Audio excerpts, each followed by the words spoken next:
그때에 아말렉이 와서 이스라엘과 르비딤에서 싸우니라. 모세가 여호수아에게 이르되 우리를 위하여 사람들을 택하여 나가서 아말렉과 싸우라. 내일 내가 하나님의 지팡이를 손에 잡고 산꼭대기에 서리라.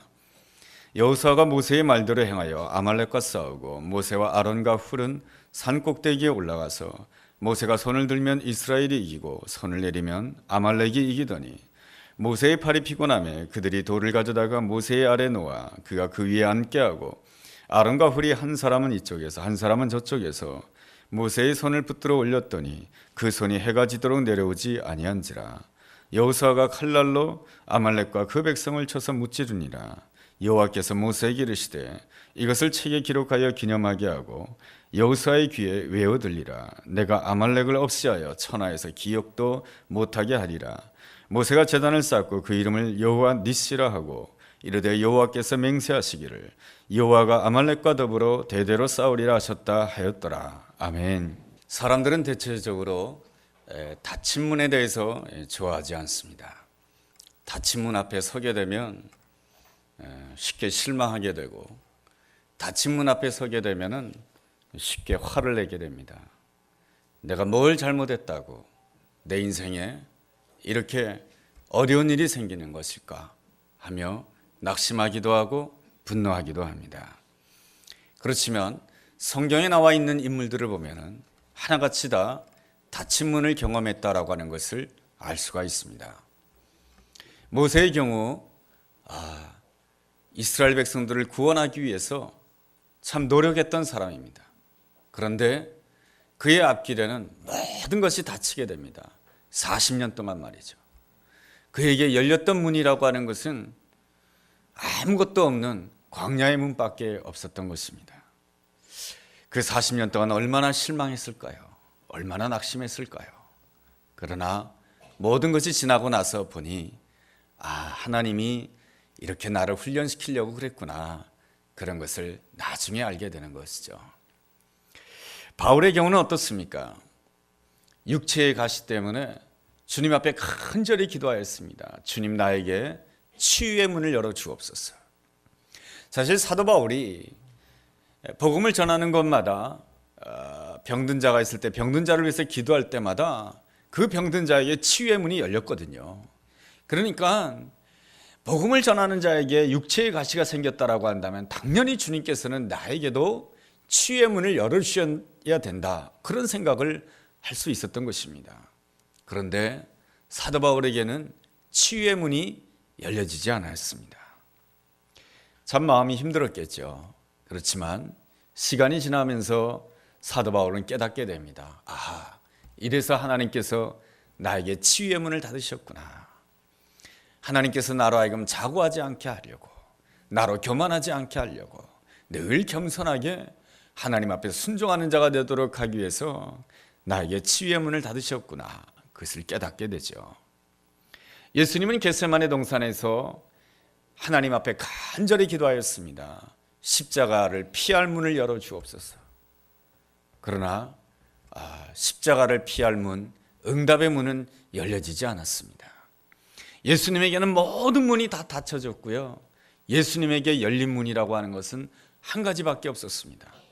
죽음의 문. 여러분, 죽는다라고 하면 다 끝나는 것 아니겠습니까?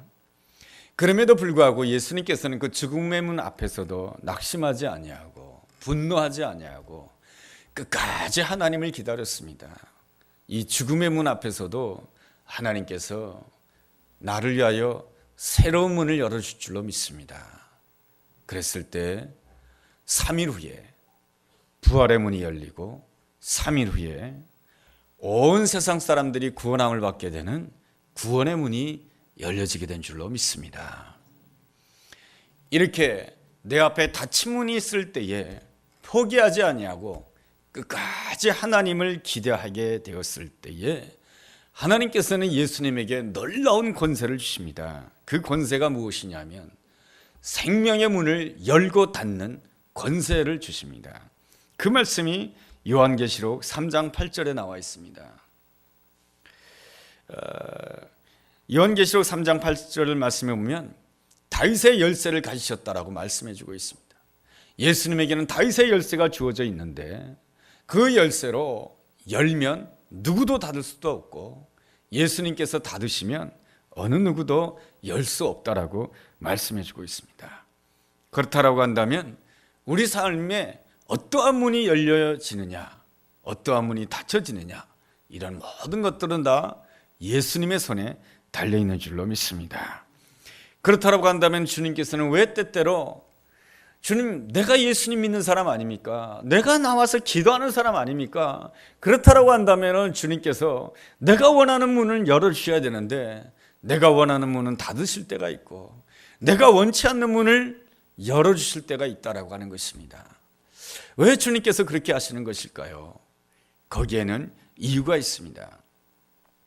내가 보기에 내 인생을 위해서 가장 축복의 문이 될 것이다라고 생각했던 그 문을 열어주시면 너무너무 좋을 것 같은데 주님께서 열어주지 않습니다. 그것은 내가 보기에는 그것이 큰 문인 것처럼 보이지만은 하나님 보시기에는 그 문은 너무나도 작은 문이며 그 문은 너무나도 보잘것없는 문이다라고 하는 것입니다. 반대로 내가 보기에는 너무나도 협소한 문이고 내가 보기에는 너무나도 좁은 문이고 내가 보기에는 고생스러운 문인데 하나님께서 그 문을 열어주신다라고 하는 것입니다. 왜 하나님께서 그 문을 열어주실 것일까요? 내가 보기에는 보잘것없는 문처럼 보이지만은 하나님 보시기에는 그 문은 너무나도 중요한 문이고 하나님 보시기에는 그 문은 너무나도 큰 문이다라고 하는 것입니다. 여기에 바로 주님의 시각과 나의 시각에 차이가 있는 것입니다. 그러므로 내가 바라볼 때에 내 앞에 닫힌 문이 있다 할지라도 혹 열린 문이 있다 할지라도 그 열린 문이라고 하는 것이 내가 원치 않는 문이고 그리고 고생스러운 문이고 힘든 문이라 할지라도 내가 그 문 앞에서 실망하지 아니하고 끝까지 하나님을 기다리는 가운데 구하고 찾고 두들긴다라고 한다면 하나님께서는 우리에게 반드시 깨닫는 은혜를 주시는데 어떤 은혜를 주시냐면 이래서 하나님께서 나에게 이러한 문을 열어주셨구나.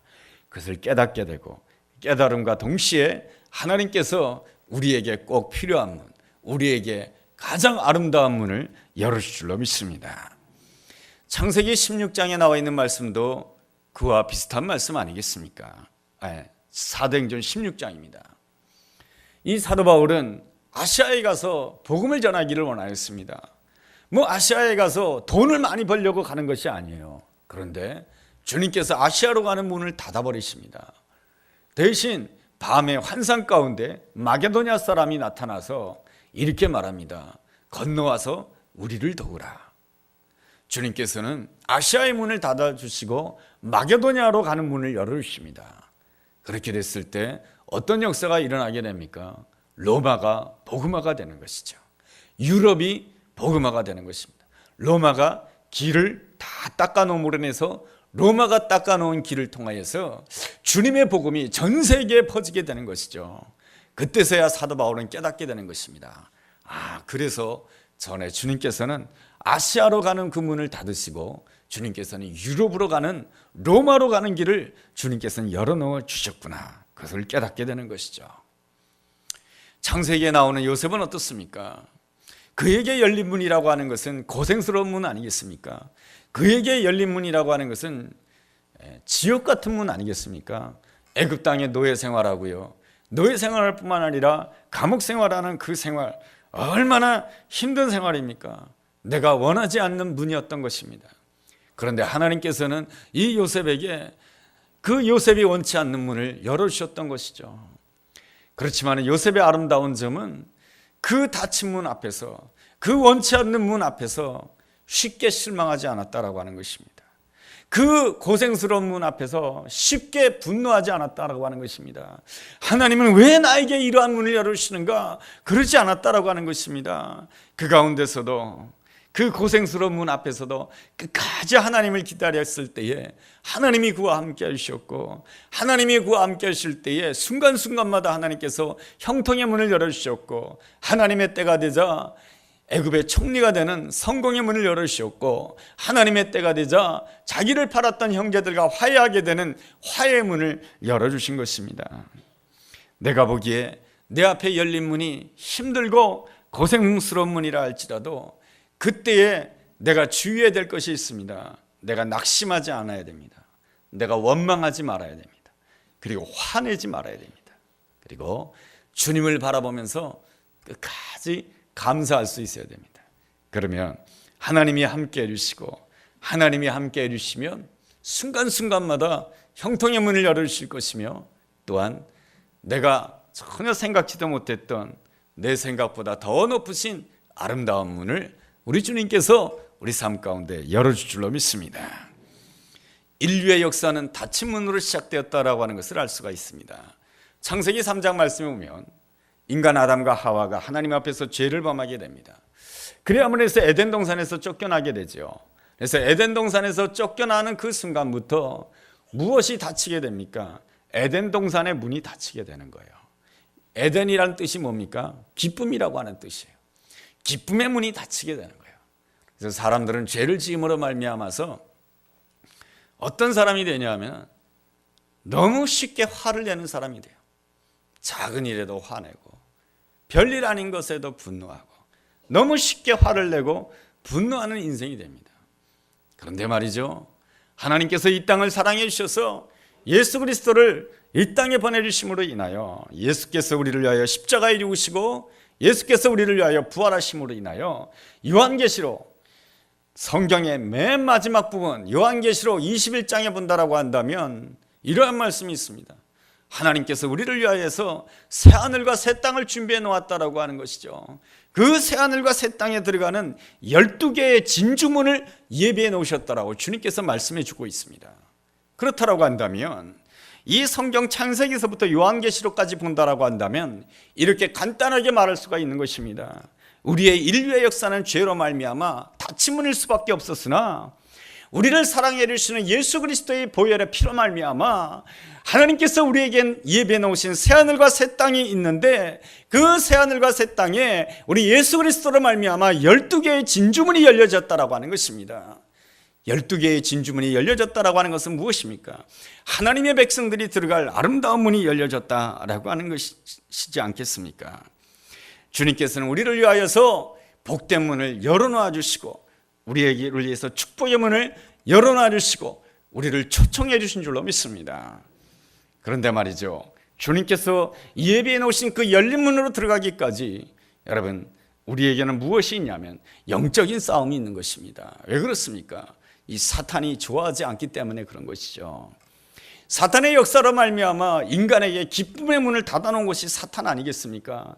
그런데 예수 그리스도의 보혈의 피로 말미암아 하나님께서 준비해 놓으신 새하늘과 새 땅을 향한 그 12개의 진주문이 열린 곳으로 하나님의 백성들이 들어가는 것을 가장 기뻐하지 않는 자가 바로 사탄인 것이죠. 그래서 사탄은 어떻게 역사를 합니까? 공중권세 잡은 자는 우리가 이 땅에 살아가 있는 동안에 닫힌 문을 경험하게 하는 그 사건을 통해서 그 닫힌 문 앞에서 실망하게 만들고요, 닫힌 문 앞에서 원망하게 만들고요, 닫힌 문 앞에서 화를 내게 만듭니다. 닫힌 문 앞에서 화를 내게 만들면 내가 있는 그 모든 자리에는 분열의 역사가 나타나는 것이고, 분열의 역사가 있는 곳에는 어떤 역사가 나타나냐면 하나님의 말씀이 들리지 않는 역사가 나타나게 됩니다. 하나님의 말씀이 들리지 않게 되면은 말씀이 내 삶 가운데 현실되는 역사가 나타나지 않게 되는 것입니다. 그러므로 우리는 사단이 우리를 유혹하고 넘어뜨리려고 하는 그 계계를 잘 알고 날마다 영적인 싸움을 하기 위해서 아름다운 준비된 믿음의 자세를 가질 수 있어야 되는 것입니다. 그렇다라고 한다면 우리가 하나님께서 예비해 놓으신 축복의 문, 열린 문으로 나아가기 위해서는 우리가 어떻게 이 영적인 싸움을 잘 감당할 수가 있겠습니까? 첫째로 우리는 영적 싸움의 대상을 잘 알아야 됩니다. 오늘 말씀을 통해서 싸움의 대상은 바로 아말렉 군대다라고 하는 것을 우리에게 가르쳐주고 있습니다. 이 아말렉 족속은 어떠한 사람들이냐 하면 창세기 36장 16절에 보면은 에서의 후손이라고 기록되어 있습니다. 에서의 후손은 누구입니까? 바로 하나님의 말씀을 무시하는 세대입니다. 하나님의 말씀, 하나님의 약속을 무시했기 때문에 하나님의 이 주신 장자권의 약속보다 더 중요한 것은 팥죽 한 그릇이었던 것입니다. 당장 내 인생에 필요한 것이 더 중요했던 것입니다. 하나님의 말씀보다 말이죠. 또한 아말렉은 누구입니까? 신명기서 25장 17절 말씀을 보면 아말렉 족속은 하나님을 두려워하지 않는다라고 말씀해 주고 있습니다. 그리고 아말렉 족속은 하나님의 백성들 가운데 약점이 생기면 그 약점을 집요하게 공격하는 자가 아말렉 족속인 것입니다. 출애굽한 이스라엘 백성들이 200만이나 되는 그 이스라엘 백성들이 광야를 지나갈 때에 뒤처지는 자가 있습니다. 피곤해서 말이죠. 그러한 자들을 공격하는 자들이 누구냐? 바로 아말렉 족속들인 것입니다. 이러한 아말렉 족속들에 대해서 오늘 성경은 우리에게 말씀해 주고 있습니다. 16절에 보면은 여호와가 아말렉과 더불어 대대로 싸우리라 라고 말씀해 주고 있습니다. 그러므로 하나님이 싸우는 저 아말렉에 대해서 우리 또한 싸울 줄 알아야 되는 것이죠. 그러기 위해서는 우리가 매 순간순간마다 피곤함을 이겨야 되는 것입니다. 피곤함을 이기고 하나님 앞에 나올 줄 알아야 되는 것입니다. 피곤하다 할지라도 하나님의 성전에 나와서 엎드릴 줄 알아야 되고, 피곤하다 할지라도 주님 앞에 예배드리고자 하는 아름다운 마음을 가져야 되는 것입니다. 그래야 하늘에 계신 하나님이 감동하시는 것이죠. 우리 삶 가운데 가장 아름다운 역사는 언제 일어나는 것입니까? 온 천지를 창조하신 하나님께서 나의 수고와 나의 헌신에 감동할 때 일어나는 것 아니겠습니까? 여러분, 나의 헌신과 나의 기도 생활과 나의 믿음의 생활에 대해서 주님께서 감동하실까요?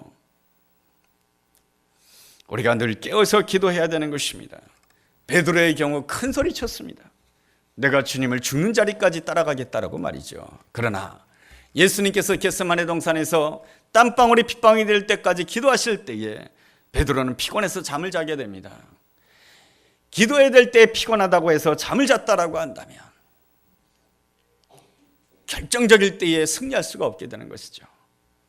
예수님을 3번씩이나 부인하는 안타까운 모습을 보여주게 됩니다. 그러함으로 인하여서 이 베드로 앞에는 수치의 문이 열려지게 되고, 부끄러움의 문이 열려지게 되고, 실패의 문이 열려지게 되는 것입니다. 그러므로 우리는 항상 깨어서 기도할 수 있어야 되는 것입니다. 힘들어도 피곤하고 지쳐도 내가 하나님 앞에 예배의 시간을 지켜야 되는 것이고 기도의 시간을 지켜야 되는 것입니다.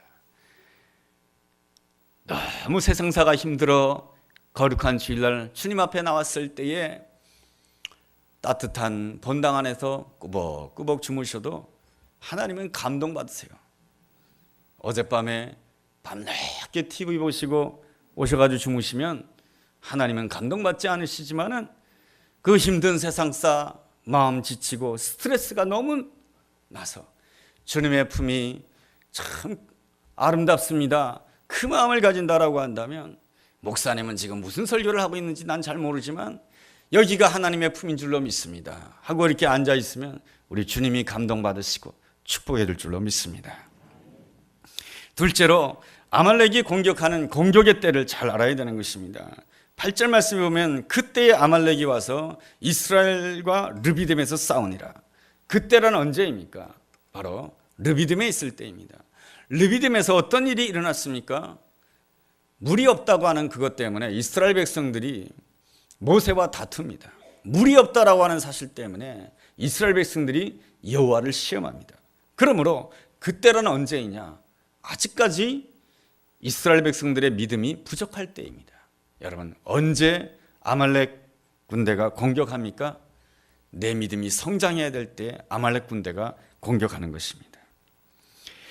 이 이스라엘 백성들이 비록 모세와 다투고 여호와를 시험하였지만은 하나님께서는 그들에게 은혜를 베풀어 주셨습니다.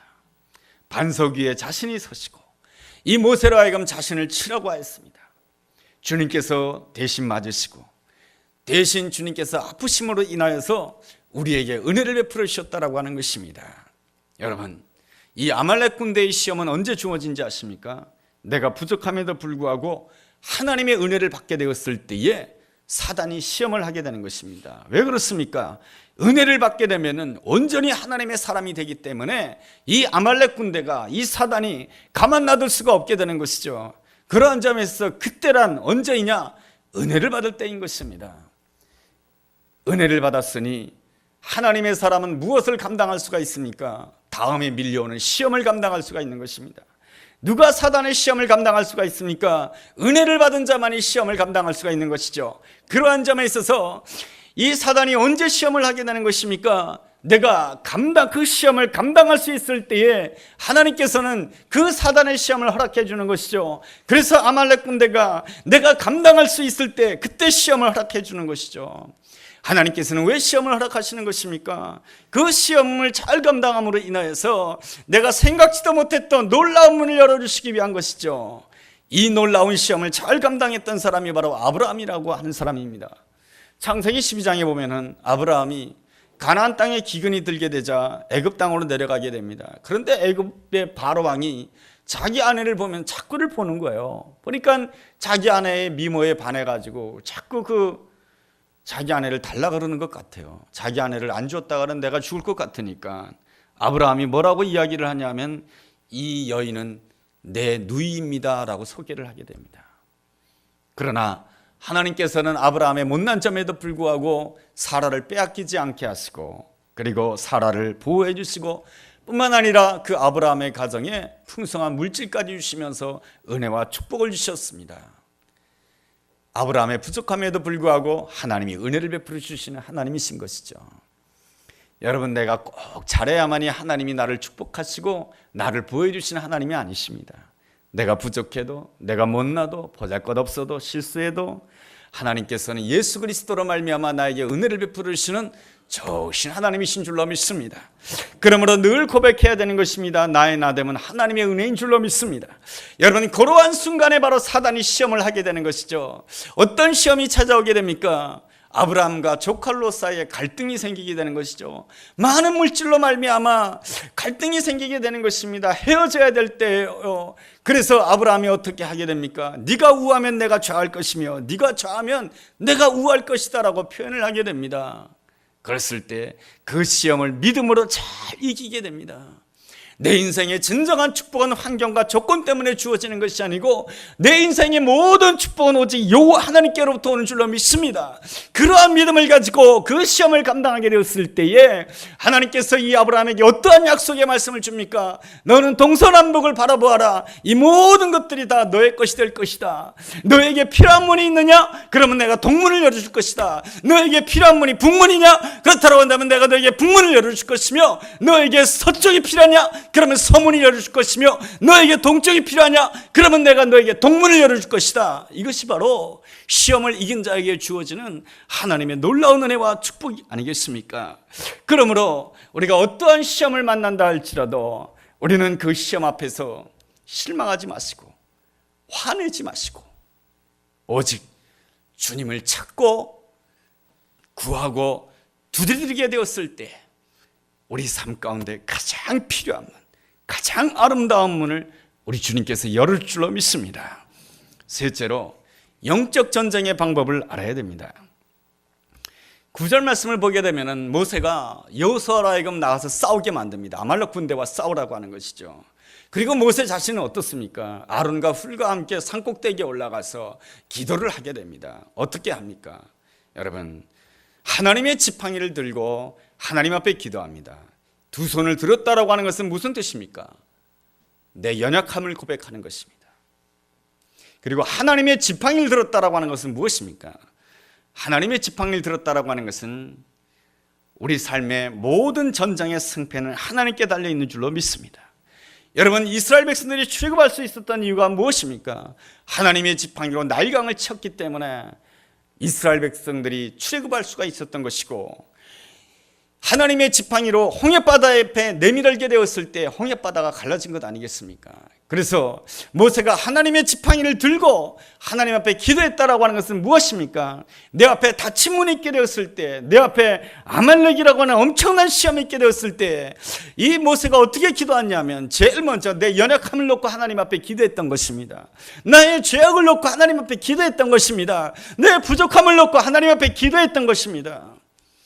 이렇게 기도하면 안 돼요. 내가 뭘 잘못했습니까? 내가 주님을 위해서 이때까지 이렇게 충성하지 않았습니까? 그렇게 시작하면 안 돼요. 모든 사람이 죄를 범하였음에 하나님의 영광에 이르지 못하더니 우리는 하나님 앞에서 죄인일 수밖에 없고, 내가 보기에 나 스스로 이런 것 같으나 하나님 보시기에는 너무나도 더럽고 너무나도 추할 수밖에 없는 미천한 존재일 수밖에 없는 것입니다. 그래서 주님 앞에 나아갈 때에 내 문제를 놓고 회개하는 기도를 가져야 되는 것이며, 그 회개 기도와 함께 그 다음에 가져야 될 가장 기도는 내 모든 인생의 문제가 바로 하나님의 손에 달려있는 것처럼 기도해야 되는 것입니다. 내 인생의 모든 축복의 문은 하나님의 손에 달려있는 줄로 믿습니다. 내 자녀의 미래는 하나님의 손에 달려있는 줄로 믿습니다. 내 교회의 미래는 오직 하나님의 손에 달려있는 줄로 믿습니다. 그렇게 하나님 앞에 부르짖고 또 부르짖고 기도했을 때에 반드시 나타나는 기도의 결과가 있습니다. 그게 무엇인지 아십니까? 감사의 기도인 것입니다. 내가 기도하는 동안에 감사의 기도의 제목이 떠오르지 않습니까? 못 받은 것만 생각하십니까? 힘든 것만 생각하십니까? 그러면 진실로 하나님의 지팡이를 들고 기도하는 사람이라고 할 수가 없습니다. 하나님의 지팡이를 들고 온전히 기도하는 자에게 하나님이 주시는 놀라운 은혜와 축복이 있는데, 그것은 바로 하나님께서 나에게 베푸신 감사거리를 헤아리는 아름다운 자가 된다라고 하는 것입니다. 감사거리를 헤아리게 되었을 때에 그 사람은 어떤 사람이 되느냐? 내 문제를 넘어서는 자가 됩니다. 내 문제는 하나님이 다 응답해 줄 것을 믿고 내가 감사하는 자가 되고, 내 문제를 넘어서서 무엇을 위해서 기도하는 자가 되는가? 교회를 위해서 기도하는 자가 되고, 하나님의 나라를 위해서 기도하는 자가 되고, 이 나라의 민족의 통일을 위해서 기도하는 자가 되고, 저 아랍권에서 복음을 전하는 그 선교사를 위해서 기도하는 자가 되고, 아프리카 선교사를 위해서 기도하는 자가 되고, 중국 공산권에서 복음을 전하는 그 전도자들을 위해서 기도하는 놀라운 사람이 된다라고 하는 것입니다. 이것이 바로 기도가 흘러가는 순서인 것이에요. 미국 남북전쟁이 일어날 무렵에 백악관 관료들이 백악관 안에 다 모였습니다. 심사숙고하면서 회의를 하고 있습니다. 그런데 백악관에 어떤 손님이 찾아왔습니다. 그런데 이 손님도 미국의 장래를 생각할 때 여간 걱정이 되는 것이 아니었습니다. 이 남북 간의 전쟁이 일어나면 앞으로 미국의 장래가 어떻게 될까 걱정하고 염려하던 터에 밖을 서성거리고 있었을 때에 바로 옆방에서 무슨 소리가 들렸습니다. 귀를 기울여 보니 기도 소리였습니다. 누구의 기도 소리인가 했더니 링컨 대통령의 기도 소리였습니다. 그가 하나님 앞에 기도하고 있었던 것입니다. 하나님, 솔로몬이 밤에 기도할 때 그 기도를 들어주신 하나님, 그가 지혜를 구할 때 그 기도를 들어주신 하나님, 오늘 저의 기도를 꼭 들어주시기를 원합니다. 저는 너무나도 약하고 미천하고 죄도 많은 죄인입니다. 그러다 할지라도 저를 긍휼히 여겨주시고 이 나라를 구원해 주옵소서. 저는 저의 지혜를 믿을 수가 없습니다. 저는 저의 군대를 믿을 수가 없습니다. 저는 저의 국민들을 믿을 수가 없습니다. 내가 믿을 분은 오직 나의 하나님 아버지 한 분밖에 없습니다. 내가 끝까지 하나님의 편에 서겠사오니 나를 도와주옵소서. 이러한 기도를 드렸던 이 링컨 대통령을 통해서 남북전쟁에서 승리하게 될 뿐만 아니라 노예 해방을 가져오는 놀라운 역사를 감당하게 됩니다. 이것이 바로 나를 넘어서는 능력 있는 기도인 것이죠. 나를 넘어서서 교회를 위해서 기도하는 능력 있는 기도요, 나를 넘어서서 나라와 민족을 위해서 기도하는 기도의 능력이며, 나를 넘어서서 선교사들을 위해서 기도하는 기도의 능력인 것이죠. 하나님께서 더 원하시는 것이 있습니다. 그것은 바로 함께 기도하는 것입니다. 하나님께서 오늘 우리에게 주시는 놀라운 말씀이 무엇이냐? 마태복음 18장 19절 20절 말씀입니다. 진실로 다시 너희에게 이르노니 너희 중에 두 사람이 땅에서 합심하여 무엇이든지 구하면 하늘에 계신 내 아버지께서 그들을 위하여 이루게 하시리라. 두세 사람이 내 이름으로 모인 곳에 나도 그들 중에 있느니라. 두세 사람이 모여서 내 이름으로 기도하는 곳에 내가 너희와 함께 할 것이며 내가 그들을 통해서 나의 뜻을 이룰 것이다라고 약속해 주고 있습니다. 그러므로 우리는 내 앞에 닫힌 문이 있게 되었을 때 그 닫힌 문 때문에 낙심할 것이 아니고, 그 닫힌 문 때문에 화를 낼 것이 아니고, 내가 해야 될 가장 중요한 일이 뭔지 아십니까? 함께 중보기도하는 것입니다. 나를 넘어서서